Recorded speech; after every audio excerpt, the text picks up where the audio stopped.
Pia Lambert, con un título en Letras Clásicas en Italia y un doctorado en Letras Hispánicas en México por la UNAM. Y ha dirigido el Departamento de Letras Italianas en la UNAM por más de 30 años.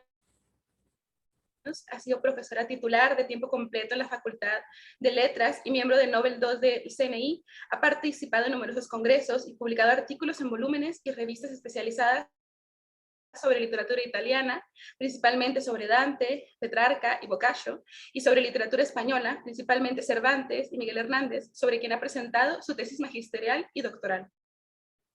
Ha fundado y coordinado la Cátedra Extraordinaria Italo Calvino, junto con Franca Bisoni, por más de 20 años, en cuyo ámbito ha organizado 12 congresos internacionales de estudios italianos y editado las correspondientes publicaciones, además de otras actividades académicas. Ha desarrollado durante años una intensa actividad traductora de poesía española y mexicana contemporánea, incluyendo Octavio Paz, para revistas y editoriales especializadas en Italia y también de poesía italiana al español. Nuestra otra expositora es la maestra Victoria Montemayor Galicia, la cual es egresada de la carrera de Lengua y Literatura Moderna, de Lengua y Literatura Modernas, Letras Italianas, en la Facultad de Filosofía y Letras de la UNAM.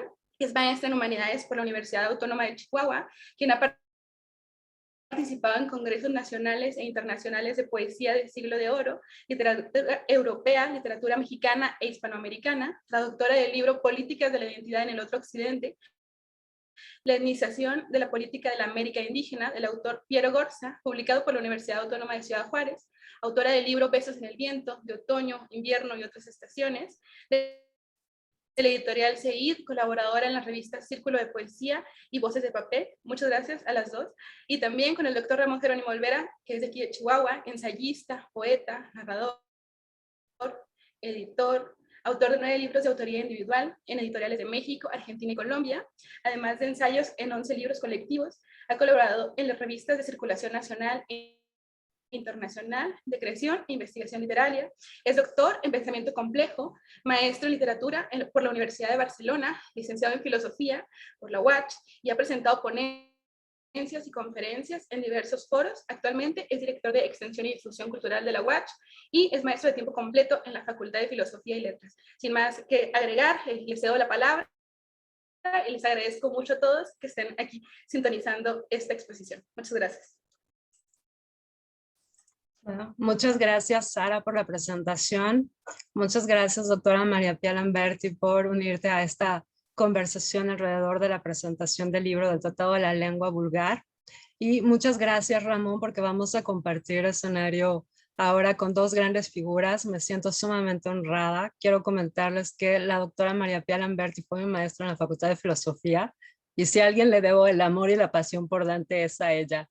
Así que me siento súper honrada de que nos acompañe en esta mesa. Gracias, doctora. Y bueno, Ramón, para comenzar, me gustaría cederte la palabra, por favor. Bueno, pues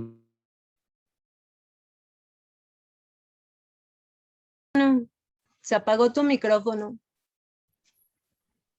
muy buenas tardes. ¿Ahí ya se escucha? Sí.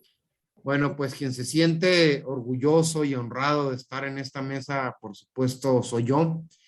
He de confesarles que, por supuesto, que me encanta la literatura de Dante.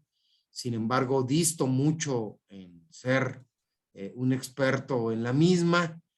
Pero bueno, pues creo que mi participación del día de hoy se enmarca en algunas reflexiones en torno a la edición que hizo la Universidad Autónoma de Chihuahua en el año 2013 de la traducción del Tratado de la Lengua Vulgar, hecha por 2 universitarios queridos y entrañables, el doctor Federico Ferrogay y el maestro Hidelberto Villegas, publicada en el año 2013.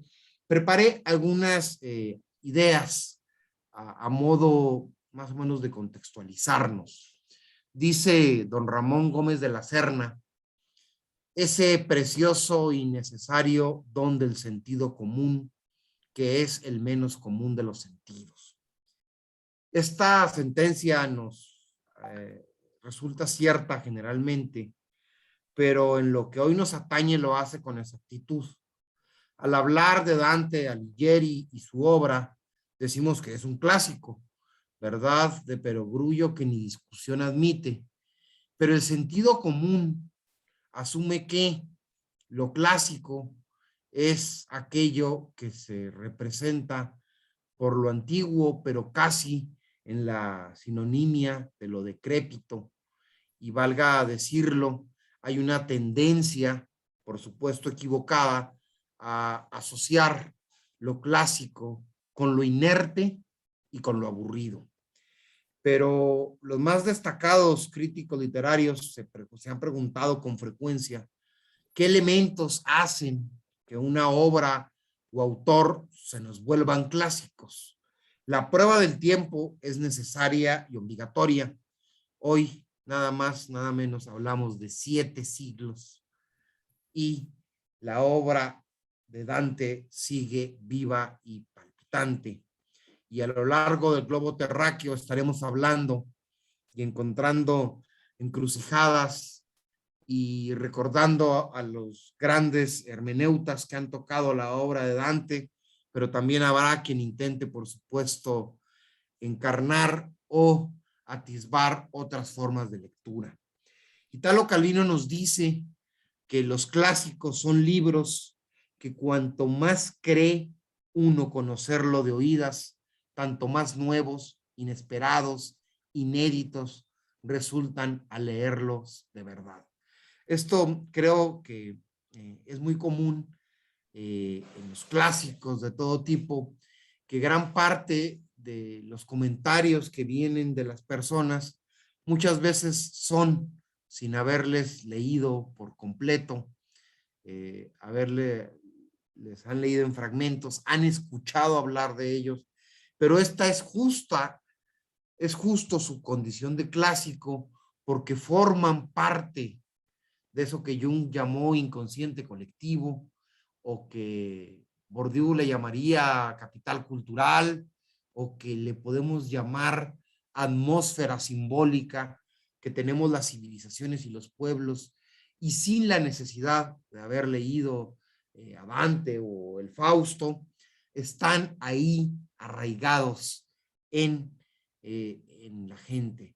Por supuesto, el propio Calvino, pues lo que nos llama es a leerlo, pero es muy interesante este tema de los clásicos, porque luego al Quijote se le atribuyen frases que nunca dijo y que la gente da por sentadas, o se da por sentado que en El Príncipe de Maquiavelo es textual esto de que el fin justifica los medios,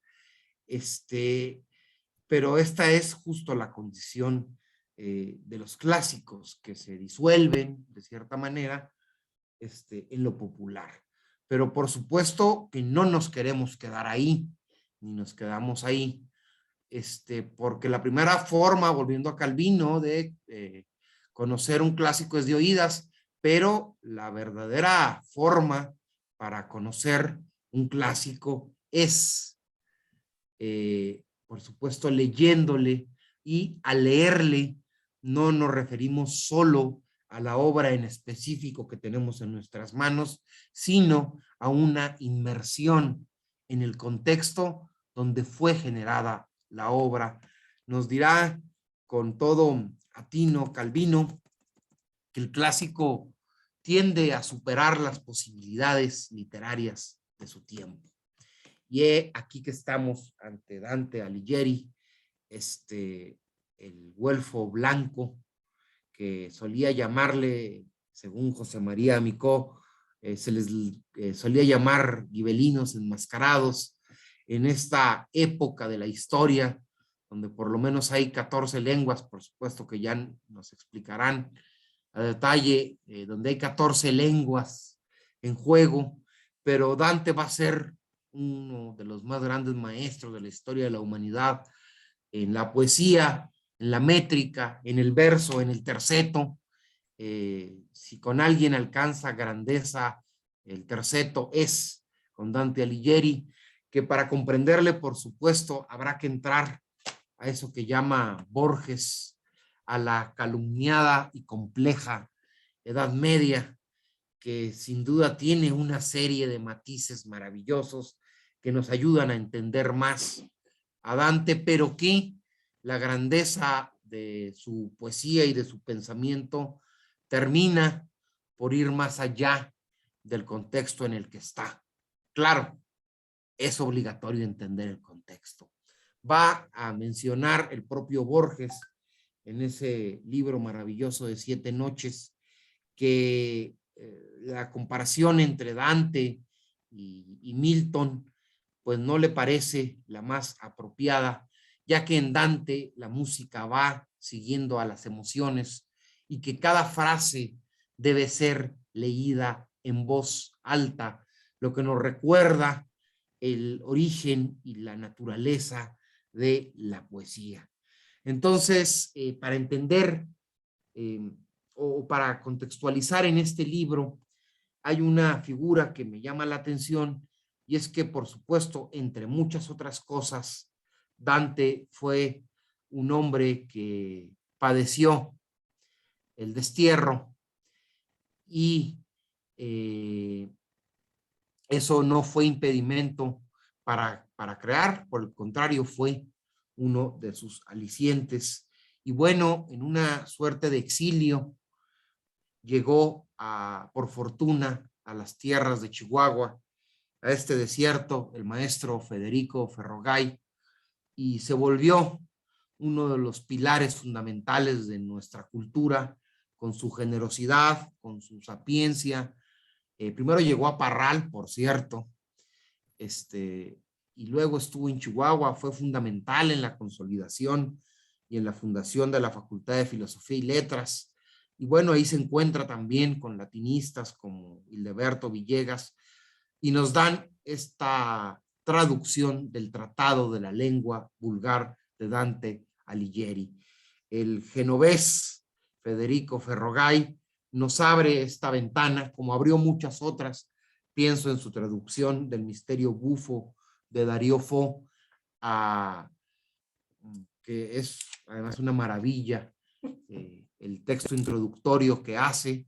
Y bueno, pues nos regalan este Tratado de la Lengua Vulgar que la universidad publica en el 2013, y que sin duda es un texto fundamental y debe ser un texto de consulta el mismo. Estamos pues ante un Dante que tiene frente a sí la diversidad lingüística, pero también la confrontación entre poderes y entre lealtades. Y bueno, todo esto se ve reflejado en sus reflexiones a la hora de tratar de entender las muchas lenguas que tiene frente a sí. Creo que el libro de la universidad pues nos da mucho orgullo haberlo hecho, participar de él y de esta importantísima tradición. Voy a dejar como una coda algo que pudiera parecer fuera de contexto, espero no lo sea. En algún semestre me tocó impartir la materia de teoría literaria, y justo en ese semestre se le otorga el premio a Bob Dylan, ocasión que me pareció maravillosa para discutir todo lo que estábamos viendo en torno a la teoría literaria. Y pronto, muy pronto, se hicieron las posturas de quienes decían que era muy merecido, hasta quienes decían que esto se trataba de una burla. Y bueno, como toda discusión, continuó y continuó, y lo mismo usaban argumentos de Susan Sontag para afirmar una cosa que para afirmar la otra, que es la maravilla de la academia y de dar clase. Y bueno, entre los muchos argumentos que se daba, algún compañero dijo, en un tono un poco de menoscabo, dijo, pero es que, ¿qué mérito tiene Bob Dylan si nada más hace canciones? Y bueno, me hubiera encantado tener aquí este bello tratado para recordar que la naturaleza y que el origen de la poesía es el canto, y para ver cómo Dante Alighieri, en toda esta construcción y en toda esta búsqueda de su poética, que después se va a ver, bueno, antes y después se ve reflejada en su obra, la canción, el canto, no solo referido a la métrica, sino también a la intención narrativa, son fundamentales y son determinantes. Entonces no me queda sino agradecer que me hayan invitado a esta mesa, poner a su disposición el libro y por supuesto pues darle voz a las expertas de esta conferencia y poner muchísima atención. Muchas gracias y un abrazo muy grande. Muchas gracias, Ramón. Gracias por compartirnos estas cuestiones. Mira, ahí la doctora María Pía nos está enseñando Dylan Lyrics. Maravilloso. Esto yo lo compré en Italia porque estaba ahí cuando supe que le habían dado el Nobel. Y aquí está, bilingüe, en inglés y en italiano. Ya. No, qué maravilla. Aparte lo que está en mi corazón y en mi memoria de oído. Bueno, déjeme cuento una trampa que hice. Se hizo la discusión y mezclé una parte de El poeta de Nueva York de Lorca, la parte más surrealista, con fragmentos de Desolation Row y traducidos al español, y se los leí como un solo poema. Y había cosas que le elogiaban a Lorca que no eran de Lorca, que eran de Dylan. Esta continuidad, ¿no? En la poesía y en el canto. Bueno, ya sería todo de mi parte. Bueno, esta cuestión que comentaba ahorita Ramón, ¿no? De la canción, por ejemplo. Bueno, efectivamente la canción es uno de los temas que Dante trata en el Tratado de la Lengua Vulgar, ¿no? Y antes de continuar, también me gustaría comentar que hay dos Dantes, ¿no? O al menos tenemos dos tipos de Dante, uno que escribe en latín y el otro que escribe en lengua vulgar, ¿no? Y en este sentido, el tratado de la lengua vulgar, de la elocuencia de la lengua vulgar, pues es un tratado escrito en latín, ¿no? Porque cabe mencionar que el latín era la lengua en la que se escribían las cuestiones, digamos, las discusiones filosóficas, teológicas, las discusiones de importancia, ¿no? Mientras que la lengua vulgar, y si nosotros leemos este tratado, ¿no? Que voy a hacer un comercial, y si ustedes nos están escuchando, pueden marcar a la Facultad de Filosofía y Letras, a la extensión, no, a la difusión cultural, ¿no? Y ustedes a través de algunas preguntas que se harán después de haber terminado esta presentación, les pueden regalar algunos libros del Tratado de la Lengua Vulgar. No recuerdo si son 12 ejemplares, 5 ejemplares los que tenemos a disposición, pero si están interesados pueden hablar a la Facultad de Filosofía y Letras. Entonces, bueno, el Tratado de la Lengua Vulgar es uno de estos que se escriben en latín. Y está también el Tratado de la Monarquía, donde Dante teoriza, como su nombre lo indica, estas cuestiones de la monarquía políticas. Está también el Convivio y está también el Tratado de Agua y Tierra, donde explica un poco estas cuestiones de la época, ¿no? Y es un tratado fascinante. Y el Dante en la lengua vulgar, digamos que es obviamente la Vita Nuova, la vida nueva, y la magna obra que es la Divina Comedia, ¿no? El Tratado de Lengua Vulgar se escribió aparentemente entre 1303 y 1304. Y en este tratado es un tratado sumamente importante porque Dante teoriza sobre la lengua vulgar, ¿no? Trata de encontrar una correspondencia y de enaltecer el florentino toscano, que es la lengua materna de Dante, y va buscando en estas cuestiones de la historia de las lenguas y de la historia, por ejemplo, a partir del momento en que Adán y Eva son creados y Dante se va a la Biblia para hacer referencias sobre la lengua, sobre lo que se estuvo hablando y un poco también sobre la Torre de Babel, ¿no? Entonces, en ese sentido, la Torre de Babel, que es, sabemos, Babilonia, y a partir de ahí, de acuerdo con la Biblia, se crean las lenguas. Entonces es parte de lo que Dante habla en este tratado de la lengua vulgar. Ahora, el tratado está compuesto en 2 secciones y en la primera, por ejemplo, dice, no habiendo encontrado a nadie que antes de nosotros haya tratado la doctrina del idioma vulgar, y como vemos que tal idioma es necesario a casi todos, puesto que en él no solo se esfuerzan los varones, sino también las mujeres y los niños, en cuanto se lo permite su naturaleza. Y queriendo dilucidar un poco el conocimiento de aquellos que como ciegos vagan por las plazas confundiendo una cosa con otra, trataremos con la ayuda del cielo beneficiar un poco el idioma vulgar, no solo llenando tan grande vaso con el agua de nuestro ingenio, sino también aceptando y recibiendo de aquellos que pueden mezclarse cosas mejores para que de ahí podamos extraer el agua miel más dulce. Ahora, hay una cuestión también que invito a que ustedes hagan la lectura del Tratado de la Lengua Vulgar, porque Dante va haciendo comparaciones y hace metáforas y también se encuentran con estas cuestiones de la dialéctica medieval, ¿no? Dante va en una especie de dialéctica haciendo cuestionamientos, haciendo razonamientos y sobre la materia. Por ejemplo, dice, de estas premisas en el capítulo 4, aparece manifiesto que solamente al hombre le fue concedido hablar, ¿no? O sea, el habla es una característica del hombre, esto lo hemos visto, esto lo sabemos además, pero Dante con esta mente que tenía, con esta capacidad de raciocinio, de razonamiento, con la instrucción que él traía de los clásicos latinos, con la instrucción de las cuestiones teológicas y filosóficas medievales, va creando su propia prosa y va razonando estas cuestiones de la lengua que manifiesta aquí en el tratado. Otro de los capítulos, por ejemplo, dice, opinando pues que el primer hombre haya dirigido primeramente la palabra a Dios, esta cuestión es también interesante porque se habla mucho de la palabra como creación, ¿no? Dios como el primer poeta que crea a través de la palabra. Entonces, eso también lo encontramos aquí en el tratado. Y luego en el capítulo 6 dice, puesto que la condición humana sirve de muchísimos y diferentes idiomas, así que mucha gente no se entiende entre sí ni con palabras ni sin ellas, es conveniente hablar de aquel idioma el cual se cree haya empleado el hombre que no tuvo madre, el hombre que no mamó leche, el que no tuvo edad infantil ni adulta. Y en esto, como en muchas otras cosas, Piedramala es una ciudad conocidísima y patria para la mayor parte de los hijos de Adán. Otra cuestión que también me parece importante mencionar es que Dante es un hombre propio de su tiempo, ¿no?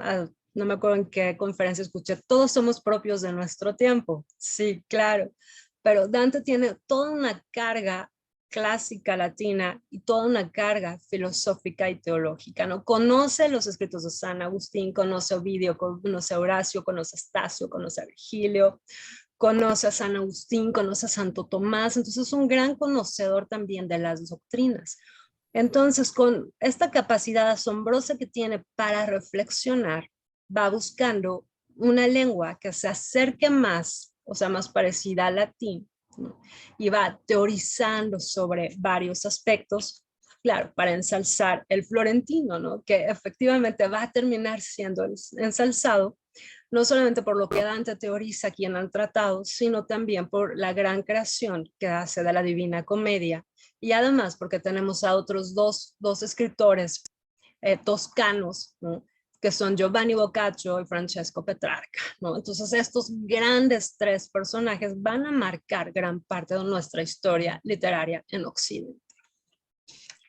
Y en el capítulo 8, por ejemplo, dice, a causa de la confusión de las lenguas que reseñamos, opinamos, no sin razón, que los hombres se dispersaron por todas las partes del mundo. Entonces es una gran teoría también de cómo el hombre se va disgregando alrededor del mundo, ¿no? alrededor del mundo, y cómo estas lenguas se van hablando por ahí. Ahora, hay otra cuestión que también me parece interesantísima, que es cuando habla sobre la lengua de los trovadores, ¿no? Porque Dante es un conocedor de la poesía trovadoresca provenzal. Y entonces ahí dice que se está ensalzando el provenzal, ¿no? Y que, por ejemplo, aquí dice, decimos pues que el habla de los romanos no se puede llamar vulgar, sino más bien la expresión más indecente de todos los lenguajes vulgares italianos, y no es motivo de asombro, puesto que también son los más depravados en costumbres y hábitos y destacan entre los pueblos de Italia como los más hediondos. Entonces, bueno, aquí está hablando de la cuestión de las diferentes lenguas que hay en la región de Italia, porque también hay que recordar que Italia estaba dividida. Algunos eran reinos, otros eran señoríos, entonces eso es una cuestión a tener en cuenta y por eso habla de Italia. Luego, habla sobre la lengua siciliana, también teoriza sobre la lengua siciliana, habla sobre los toscanos, ¿no? Y luego, con esta cuestión que él tiene de cómo hacer metáforas, de cómo hacer alegorías, en el capítulo 16 dice, después de cazar a través de los bosques y prados de Italia, sin encontrar la pantera que perseguimos, investigaremos más racionalmente acerca de ella para que, utilizando métodos más adecuados, hagamos caer en nuestras redes a esa fiera que, a pesar de estar en todas partes, no aparece por ningún lado. Me parece interesantísimo que diga, después de cazar a través de los bosques a la pantera que perseguimos, porque en la Divina Comedia nos vamos a encontrar con 3 fieras cuando él se encuentra en la selva oscura, ¿no? Y en el libro segundo dice que, necesitando otra vez la rapidez de nuestro ingenio y regresando a la obra fructuosa, digamos ante todo que el vulgar italiano puede usarse tanto en prosa como en verso. Esto me parece interesantísimo porque la Vita Nuova está compuesta precisamente en prosa y en verso y en el florentino. Entonces, me parece también que hay una especie de mapeo entre las obras de Dante que se relacionan entre sí. Y luego, hace un rato que mencionaba el maestro Ramón Olvera sobre la cuestión de Dylan, ¿no? Aquí en el capítulo 1 de la segunda parte dice, dicho lenguaje no conviene a todos los poetas, puesto que muchos versifican sin ciencia y sin ingenio. Esta cuestión que me parece fascinante de Dante, ¿no? Algunos versifican sin ciencia y sin ingenio, la vamos a encontrar, por ejemplo, repetidamente en Quevedo, ¿no? En Quevedo, en Cervantes, que se burlan constantemente de los poetas y dicen que hay muchos que se llaman poetas, pero sus creaciones no sirven para nada. Entonces, Dante también hace algo semejante en esta parte. Y después dice, después de haber demostrado que no todos los poetas, sino tan solo los mejores, esto sería interesantísimo, ¿no? Tener a Dante, ver Dante, ¿quiénes son los mejores poetas, no? Pero lo dice a lo largo de la segunda parte, quiénes son los mejores poetas, porque va hablando de estos grandes maestros del dolce stil novo, ¿no? Como Guittone d'Arezzo, como Guido Winizzelli, y algunos poetas provenzales. Después, en el capítulo 4 de la segunda parte dice, después de haber contestado la cuestión propuesta, haciendo resaltar quiénes son dignos de emplear el vulgar áulico, los temas y las formas que consideramos dignas del alto honor de la lengua vulgar, nos parece oportuno poner bien en claro la forma de las canciones que algunos emplean al azar, ¿no? Y entonces, aquí es lo que comentaba hace un momento el maestro Ramón Olvera, ¿no? Y luego adelante dice, Horacio, cuando al principio de su poética dice, elegido un argumento, además debemos emplear la discreción en lo que queremos decir. Si hay que emplear el género trágico, cómico o elegíaco. Esto me parece interesantísimo, ¿no? Porque es ir al punto, elegir el argumento, como menciona Horacio, y emplea y decidir por qué género vamos a utilizar. Entonces me parece que esto Dante lo tiene sumamente definido en la Divina Comedia, ¿no? Porque en la comedia él explica, es una comedia porque comedia cabría mencionar, recordar a la forma original, bueno, no a la forma original, sino a la cuestión de la poética de Aristóteles, ¿no? Es comedia porque empieza con un argumento triste, pero termina con una cuestión feliz, como es la ascensión al paraíso. Entonces, en este sentido, el Tratado de Lengua Vulgar realmente es un libro fascinante en el que nosotros vemos a Dante teorizar sobre las cuestiones, tanto del latín como de las lenguas vulgares que se conocían en aquella época. Y hay un fragmento en el capítulo 10 de la segunda parte que dice, sabiendo que el hombre es un animal racional y que un animal es un compuesto de alma sensible y de cuerpo, un poco lo que explicaba el maestro Alejandro en la conferencia anterior, no podemos tener, sin embargo, un perfecto conocimiento del hombre al ignorar que sea el alma y que sea el cuerpo, porque el perfecto conocimiento de cualquier cosa se remonta a sus últimos elementos. Entonces, como vemos, Dante es un personaje que conoce la tradición y la tradición en la que él se va a sostener para su escritura. Entonces, en este sentido, el Tratado de la Lengua Vulgar, y además es importantísima porque Dante es el primer teórico, ¿no? Sobre las cuestiones de escritura, las cuestiones de lengua, ¿no? Y bueno, no voy a desaprovechar más este tiempo porque tenemos aquí a mi queridísima maestra, doctora María Pía Lamberti, y la doctora María Lamberti nos puede comentar algunas otras cosas de la importancia del tratado o por qué tanto es tan importante. Bueno, la maestra María Pía va a dar una conferencia mañana, va a cerrar este ciclo de conferencias de homenaje, ¿no? Y al terminar la maestra María Pía tendremos un maravilloso concierto a cargo del maestro Raúl García. Pero, doctora María Pía, ¿quieres comentar algo sobre el Tratado de la Lengua Vulgar? Sería un honor. No, tú me enseñaste más ahora sobre este tratado. Yo estaba haciendo una reflexión. Acababas de hablar de que Dante sí conocía la poesía provenzal. Me acordé de unos versos en provenzal que él pone en la Divina Comedia. Es en el canto 26 del Purgatorio y encuentra a Arnaud Daniel y le mete en la boca. Estaba contando cuántos versos son, 1, 2, 3, 4, 5, 6, 7, 8. Son 9 versos en provenzal que él pone. Es singular porque, por ejemplo, en latín hay un par de palabras, digamos muy pocas en toda la Divina Comedia, pero son 9 versos, tan feliz la voz cortés de man que yo no paso. Yo no lo sé pronunciar bien, porque evidentemente no he aprendido bien esta lengua, pero todos conocemos estos fragmentos de Dante.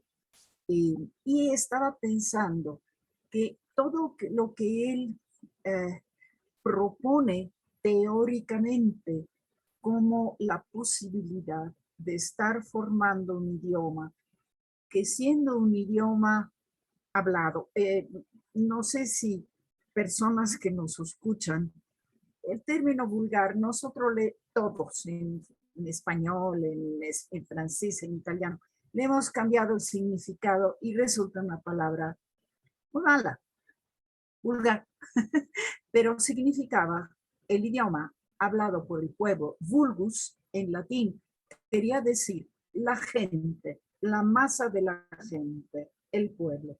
Entonces, la lengua de la calle, prácticamente. Por eso se llamaban idiomas vulgares, los que se hablaban y no los que se escribían, porque ya el latín se había prácticamente reducido a lengua escrita y hablada por pocos. Me acordé que todavía hacia finales del siglo XIX, cuando se formó el Estado italiano, en la segunda parte, en las clases universitarias, hasta 1870, 80, se daban en latín. O sea, cosas que, bueno, hasta para nosotros que estudiamos letras clásicas en nuestras universidades italianas, sí nos sonaba como algo verdaderamente terrible, ¿no? Y entonces el latín siguió siendo hablado en términos muy elevados y como una lengua franca cuando había personas que no se entendían de cierto nivel, a nivel político, a nivel social elevado, por decirlo de alguna manera. Pero, digamos, Dantes sentía la necesidad, sobre todo, que este idioma fuera de todos en la península italiana. Todavía últimamente, o sea, había en Italia, sigue habiendo, aunque no sean ya tan vivos como antes, 14 grupos lingüísticos dialectales, no dialectos, grupos dialectales, grupos lingüísticos. Hoy, además, el término dialecto no se puede usar porque no es cortés, etcétera, pero de todas maneras, todavía en todo el 900 había esta tremenda dificultad. Y él, desde su época, pensó que se tenía que estar perfilando un idioma único que fuera un punto de referencia lingüístico. Esto fue la importancia. No se dio de inmediato. Se dio a principios de 1500 únicamente como lengua escrita, no como lengua hablada. para llegar a tener una lengua hablada de todos, definitivamente se tuvo que llegar a la formación de una escuela para todos igual. Y créanmelo porque yo asistí a esto. La televisión. La radio primero y luego la televisión fueron los que dieron realmente la unificación de la lengua. La primera escuela en la cual yo enseñé era una escuela a 60 kilómetros fuera de la ciudad de Roma, capital de Italia. Un pequeño pueblo. Tenía yo 12 maravillosas niñas sentadas enfrente mío, que recordaré toda la vida, como ustedes se pueden imaginar. No me entendían muchas palabras que yo decía. A ellos sencillamente se le exigía el italiano. Aquí en México se les enseña y se le enseña con tecnología, con data. Allá no, sencillamente se le exigía. Y si no entendían, no entendían. Y si hablaban diferente. Y uno en la cátedra le tenía que corregir, no que enseñar. Y le estoy hablando de los años, de finales de los años 60. Exactamente. Entonces, sí es muy importante recordarnos que ya Dante había tenido esta idea, definitivamente. No sé, yo les agradezco, Victoria, que me hayas dejado hablar en eso. Y hay un último detalle que le iba a decir, porque me acordé. En los años 80 tuvimos aquí en el Instituto Italiano de Cultura, que es el sector cultural de la Embajada de Italia, vino una maravillosa persona, muy anciana en aquel momento, y en este momento solamente podemos referirnos a él como alguien que está muy arriba, más arriba que nosotros. El profesor Palmieri venía de Argentina y había conocido a Borges y era amigo de Borges. Y entonces nos decía que se veían al café, ¿sí? Y que Borges le lanzaba un verso de la Divina Comedia para que él lo siguiera recitando. Era un desafío que le hacía para la memorización.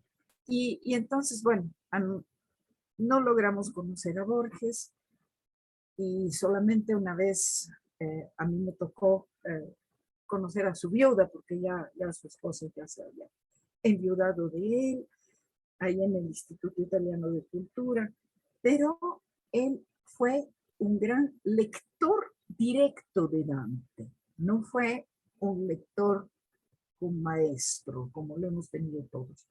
Él lo leyó por su cuenta. Y esto es una cosa muy importante, es un ejemplo. Y ya cuando haga yo del espacio que tú me has dedicado, yo lo voy a decir. Es un ejemplo que sí se puede acercarse a Dante, a la Divina Comedia y lo que pueda hacer. Pues, mil gracias. No, doctora María Pía, muchas gracias a ti. Es un placer escucharte y que estés con nosotros en esta celebración de Dante. Y ahorita que comentabas un poco, bueno, sobre esta cuestión de la unificación, del resurgimiento, de la manera en que se enseña la lengua italiana, ¿no? Y cómo Dante es el padre de la lengua italiana. Y en ese sentido, cuando doy la clase del siglo XX italiano, del Novecento italiano, siempre les digo eso a mis alumnos, ¿no? Deben de tener en cuenta que el italiano es una lengua moderna y el italiano tiene sus bases en el florentino, por eso Dante es tan importante, por eso Dante es el padre de la lengua, por eso el Tratado de la Lengua Vulgares. Mira, es padre de la lengua porque es padre de todo en Italia, hasta del concepto nacional y de todo lo que sea. Sin embargo, la que se consideró la base de la lengua de comunicación en altos niveles y literaria en el 1500 no tomó muy en cuenta Dante. También Dante, el de Vulgaria y Elocuencia, pues expone sus teorías, pero en la práctica él ha estado usando la lengua hablada suya.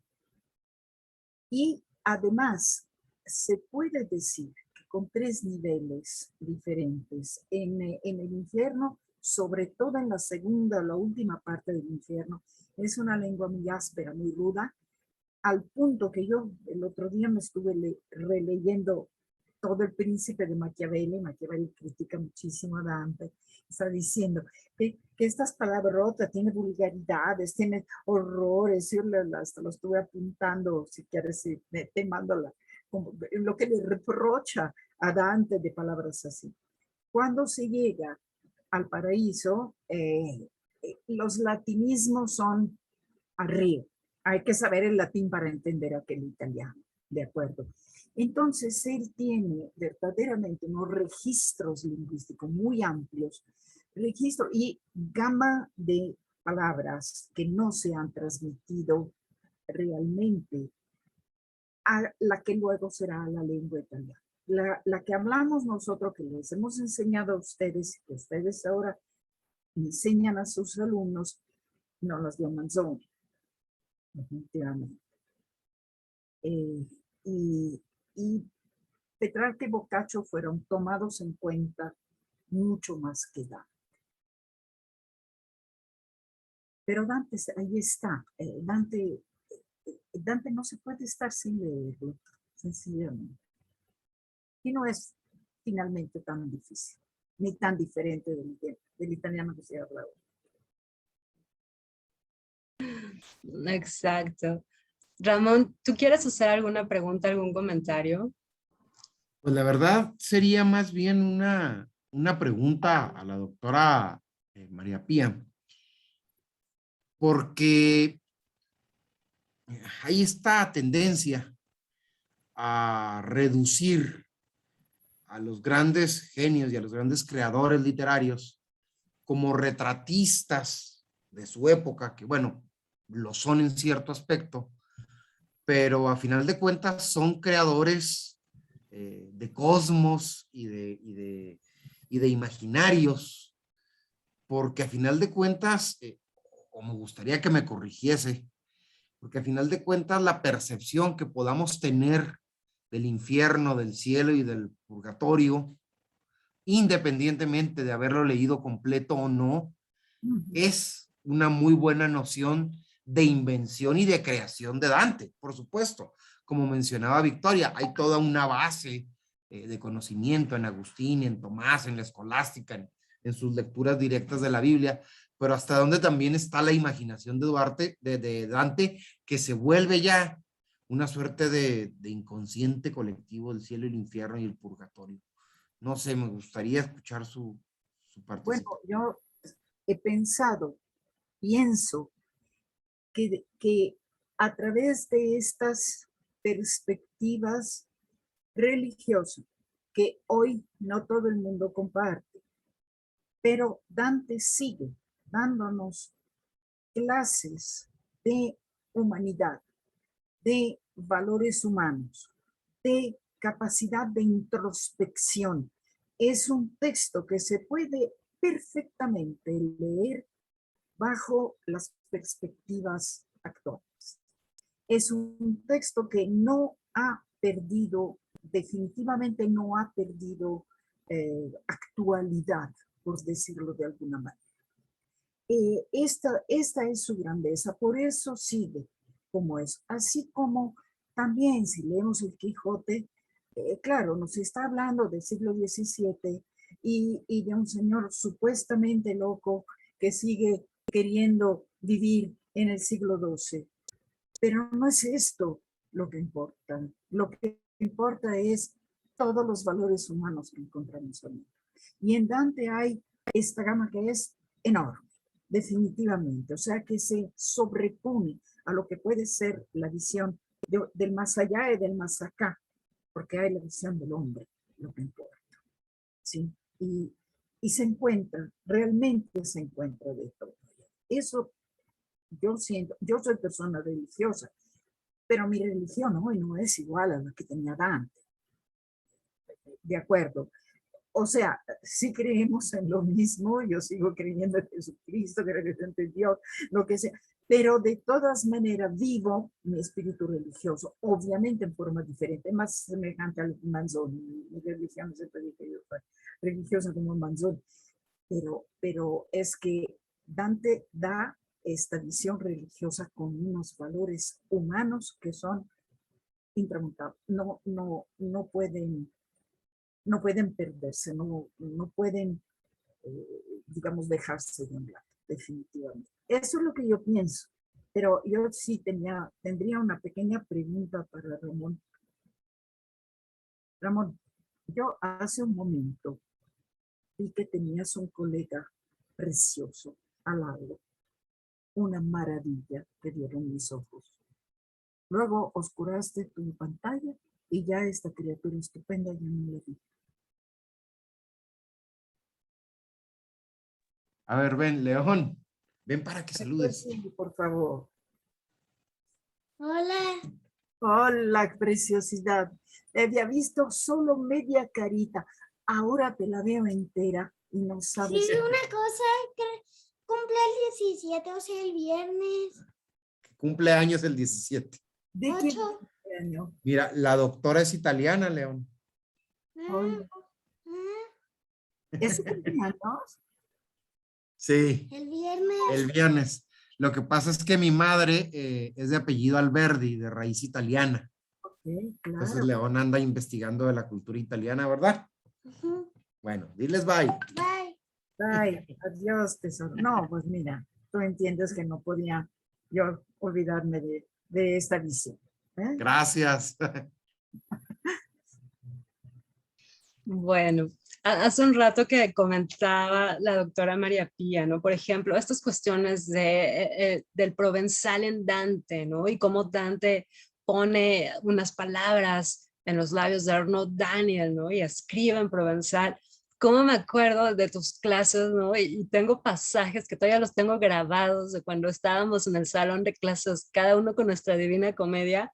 Y cada vez que llegabas a Arnaud Daniel era se iluminaba la cara, ¿no? Y entonces recitabas los versos de Arnaud y decías lo mismo que dijiste ahorita, ¿no? Bueno, no sé si esa es la pronunciación, pero es el provenzal y Dante construye este homenaje a Arnaud Daniel en su propia lengua, como es el provenzal, ¿no?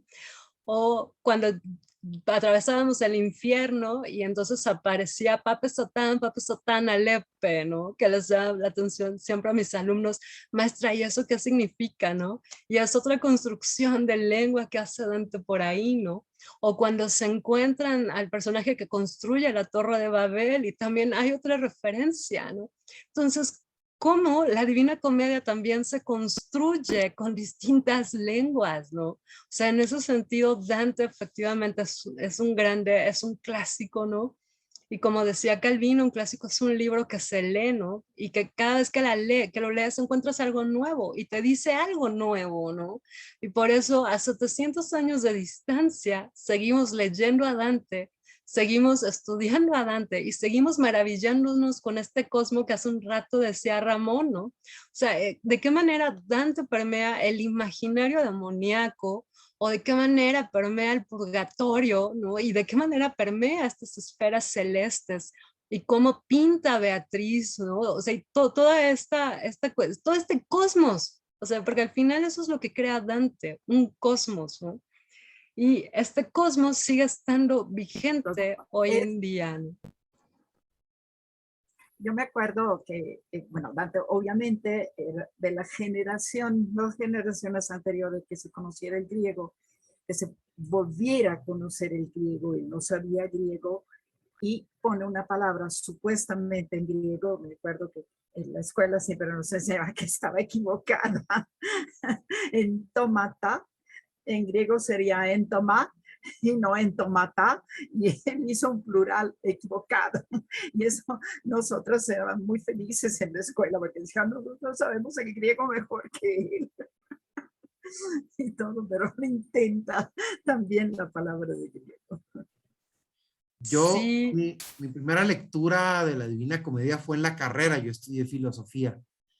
Y oh sorpresa ver, y es también de lo que habla Calvino, ¿no? La sorpresa que te genera, ya cuando los lees, ver dónde pone a los filósofos de la tradición griega, pues de los cuales por supuesto admiró y debió, pero también está su concepción del catolicismo o del cristianismo de la época y dónde los coloca, ¿no? Estos son de estos detalles que lo vuelven maravilloso y que además hace unas tensiones que hoy día nos siguen llamando la atención.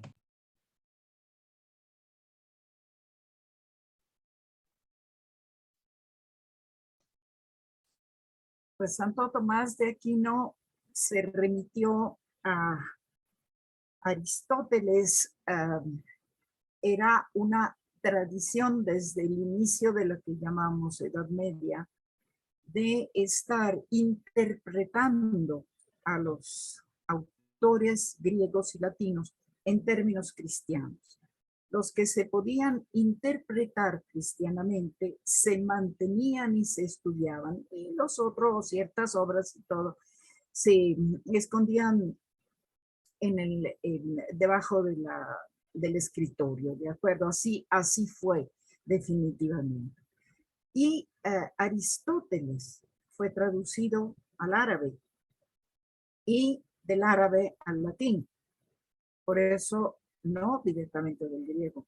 Era la versión que habían dado los árabes de las obras de Aristóteles, y en España se tradujeron al latín, y entonces ahí fue donde Santo Tomás pudo estar. Y Dante es un seguidor de Santo Tomás, es un aristotélico de primera categoría, definitivamente.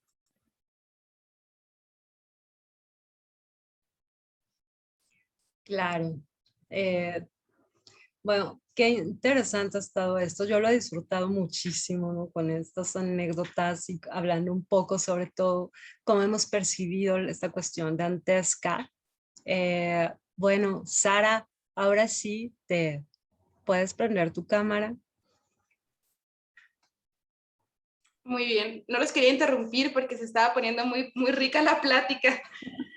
Yo les quiero dar las gracias a ustedes por estar aquí, y también de manera personal quiero agradecer la manera en que ustedes, nuestros profesores de la facultad, nos van transmitiendo la pasión por estos grandes de la literatura, ¿no? En este caso, y en esta ocasión le toca a Dante, y me parece sumamente interesante que nosotros en las optativas con la maestra Montemayor, es algo como que le apasiona realmente, y ahorita que vamos a entrar a esta conferencia me dice, vas a poder conocer a mi maestra, ¿no? Entonces entiendes como esta unión que hay entre alumnos y maestros y cómo se va transmitiendo de generación en generación. Me parece muy rico y muy bello haber tenido la oportunidad de estar aquí con ustedes tres compartiendo esta charla, ¿no? Entonces, muchas gracias. También muchas gracias a las personas que nos están viendo en el canal de la facultad. Les agradezco, y van a poner ahorita la constancia,